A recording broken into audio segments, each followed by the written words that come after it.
We're picking up in Just Stories Discovery and Art with this last painting here that Tobiah helped with. And the actual door, it's inspired by, here we have an old barn door, and I used it for some photo sessions with kids, and I'd haul it in my car to a setting. It was so heavy. But this door is also a story starter. What happens when you open a door? What happens when you crack something open? What's behind there? What story is lurking in there? Well, we worked on the details of this painting together, Tobiah and I. And then our next one, quick painting, was actually a detail. I encouraged everybody as we're on this journey to find a detail in nature, a flower, a twig, a bee, something bigger and picturesque. Macaw next door, or a bird. I don't see them now. And so I chose this beautiful lily that was sitting on my table, and what I did is an outline and inverted it. And as I played with the mirror image, I saw something else forming, kind of this mountain shape. And so I was really inspired to actually paint the scene that was coming in my imagination and was also being created in the story that I am currently writing. And so I encourage you to just enjoy the shapes of your drawings and let your imagination create that bigger story. And so here, I also included a verse, but on one side we have into the darkness and the words glow still shining through, and I think all of us can attest to the darkness that we've walked through, the times when we're discouraged, facing illness, and what happens when we can glow with the faith that's forging within our lives. So what's waiting on this other side of the tent? Well, in the story that I am writing, the children proceed through, and one of them in particular is struggling with an illness. And so I've created this, and I want to show you how to paint this today. It was actually very quick brush strokes with two kinds of paint. I think I did two, maybe three. The interference blue and the iridescent gold. And this one creates kind of a fun logo, a world shape, a moon shape. I even thought about putting water's edge here and making some of the water down below. So that's what I'm going to be trying to paint quickly and show you. And I also wanted to come back to our shoes, because this is the journey that we're on. We have shoes as part of the journey. What kind of boot is going to be made for walking through that mud? Well, in the story, these shoes have been worn very much. They're getting old and tattered. And so I actually did go to the thrift shop and bought a pair of boots that were kind of fun and bright. And I pulled this pair out to show that you could get creative as well and even paint a detail. You don't have to go wild with your paintbrush. You can actually get in there with the detail with the paints that I showed you, the iridescent, the metal paints. Again, these are acrylics, and we're just doing a fine paintbrush, getting in to capture some of those details. I did think about taking a bigger brush, possibly with those grays and then the whites, and swirling those in, and I have not decided if we're going to go that route or just leave it really simple. And so as you can see, the boots, when you want to do a project like this, your mom or dad might not want you to just paint on the shoes they bought you. So you can say, hey, let's go to the Goodwill. Hey, let's go to the thrift shop and pick out a pair of like $5 or $6 shoes. And then they won't mind as much if you're creative with those.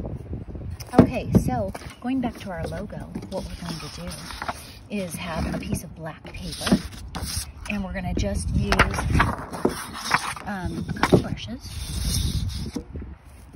And again, the paints. I have the paints already mixed up, our iridescent gold, our iridescent blue. And we're just going to keep it very simple. A sharp edge brush, you know, like this.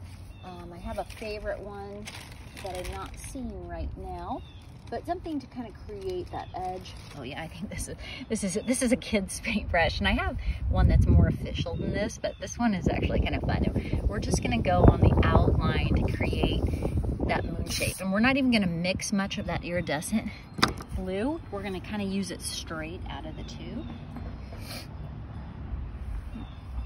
not seeing it here.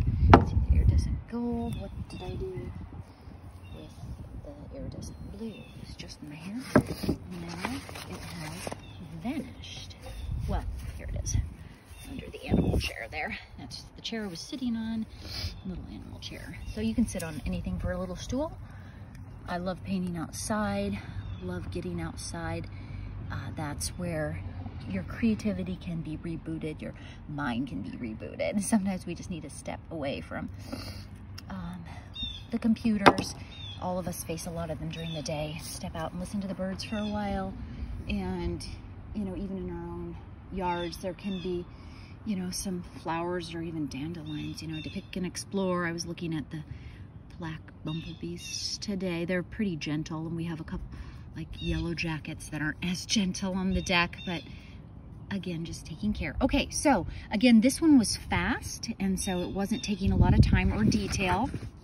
If we can get the paper to cooperate, we're just gonna do a big arc shape, and we're not gonna mess too much with mixing. I might have mixed it a little bit with that gray color, but the iridescent, or I'm sorry, the interference blue does create kind of that shape, that nice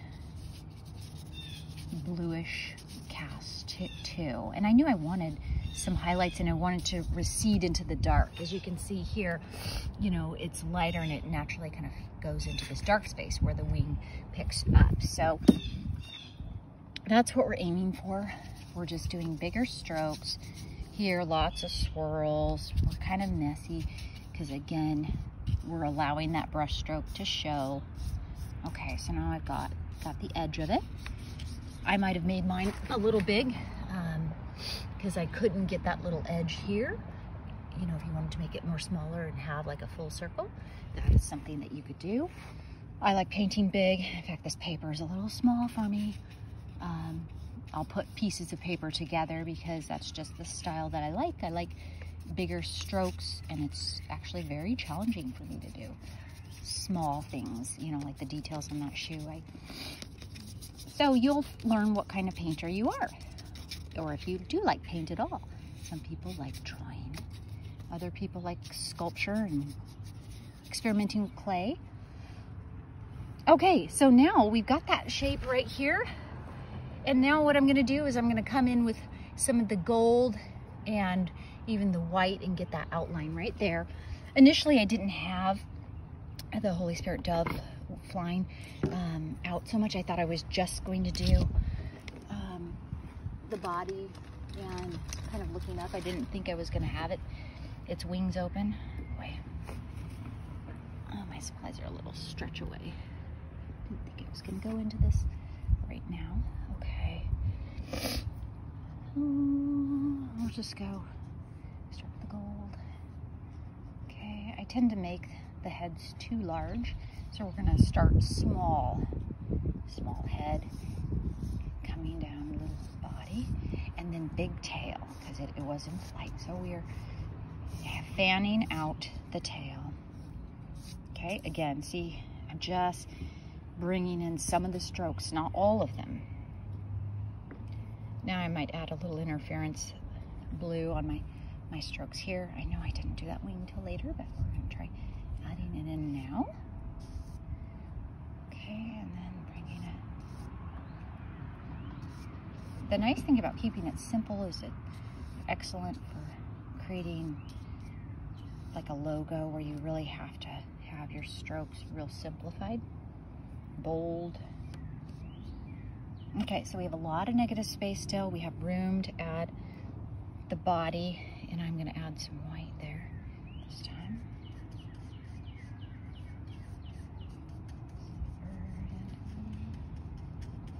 Up here.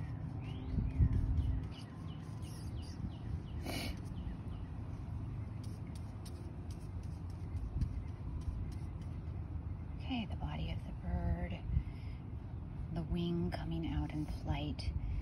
It's kind of a side and above view. And that's one thing that Paul Cézanne did in his art, is it actually, the view and perspective was more artistic, or just almost two views at once. because with our eye we would either see from above or the side, but in Egyptian art they would often do profiles of the people, and the eye was very accentuated, and so that is something that's a stylistic technique. And so you don't have to be too concerned about getting it realistic, because that's not our goal right now. Part of it is telling the story and ultimately cracking open the door on what's been going on for you this year. What story needs to be told? How are you telling it? Do you have words to describe it? Or if you don't at all, start with an opening picture. You know, for my family, it is in processing some grief. We've now lost 3 family members. And so my sons have lost their grandpa, and now my own grandpa, his health is it's in critical condition. And, you know, they've given him a number on months to live. So that's been something that I'm processing this time with the storytelling and the art, as I remember him in prayer. And he is, I just look up to him. He expresses his gratefulness and thankfulness for his family every day that he is alive. So it's something I really appreciate about him. Okay, so we've done that very simply, and if we want it to make it look more like an earth, or we can add kind of this earthy color down below, because I thought it really didn't have to be a moon, it could be the earth, you know. So kind of showing those colors. This is more of a sandy color, and also a mixture here.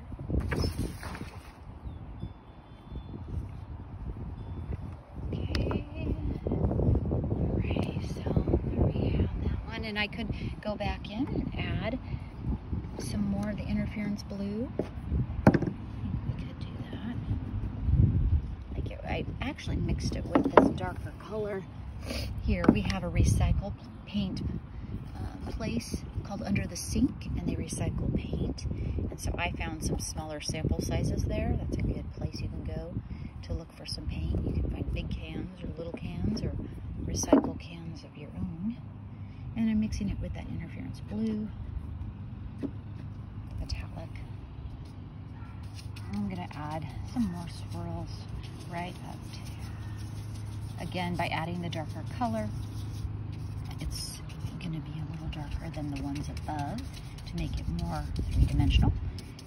As the world is a sphere, the moon is as well. And I'm allowing some of the black of the paper to peek through. The reason I like the black underneath is because it really accentuates the bird, and so I didn't mind leaving some of that. If you like a smoother technique, you can feel free not to use such a choppy brush stroke. You can take your time and create the outline and smooth it out, and then I would encourage you to even add in probably some black to kind of smooth in, and you could use upward brush strokes. One nice thing about the metallics is they really look nice, whether you're in the shade or especially when they catch the light. So here in the shade, the camera is actually making it look a lot brighter, I think, but those are nice. So that's an easy project to try for today. That could be a logo on a shirt.